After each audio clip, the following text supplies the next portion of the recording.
কিছুদিনের মধ্যেই ঘোষণা হতে পারে ত্রিপুরা প্রদেশ বিজেপি নতুন সভাপতির নাম, জানিয়েছেন বিজেপি মুখপাত্র সুব্রত চক্রবর্তী। বৃহস্পতিবার আগরতলা কৃষ্ণনগর স্থিত ভারতীয় জনতা পার্টির ত্রিপুরা প্রদেশ কার্যালয়ে ত্রিপুরার মুখ্যমন্ত্রী ডক্টর মানিক সাহার উপস্থিতিতে এবং বিজেপি সাংসদ তথা বর্তমান বিজেপি সভাপতি রাজীব ভট্টাচার্যের পৌরোহিত্যে এক গুরুত্বপূর্ণ সাংগঠনিক বৈঠক অনুষ্ঠিত হয়। বৈঠকে উপস্থিত ছিলেন ত্রিপুরার কৃষি ও বিদ্যুৎ মন্ত্রী রতনলাল নাথ সহ নবনির্বাচিত জেলা সভাপতিরা।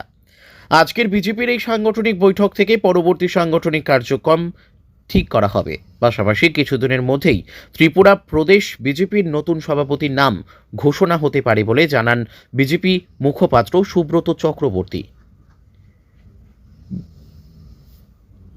ত্রিপুরা থেকে বিক্রম কর্মকারের report, crime press Bengal news. Bharatiya Janata party Tripura প্রদেশ কার্যালয়ে আজকে মাননীয় রাজ্যের মুখ্যমন্ত্রী অধ্যাপক ডক্টর মানিক সাহা মহোদয়ের উপস্থিতিতে প্রদেশ সভাপতি তথা সাংসদ শ্রী রাজীব ভট্টাচার্য মহোদয়ের পৌরোহিত্যে সাংগঠনিক একটি গুরুত্বপূর্ণ বৈঠক অনুষ্ঠিত হতে চলেছে।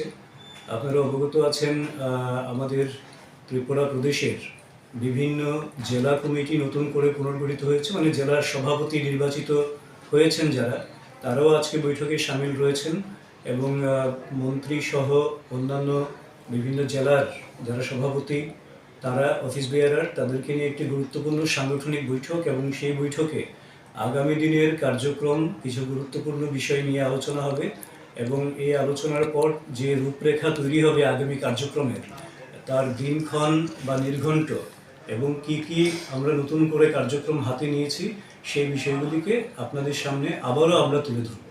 সভাপতি কবে নাগাদ নির্বাচিত হবে, ঘোষণা হতে পারে?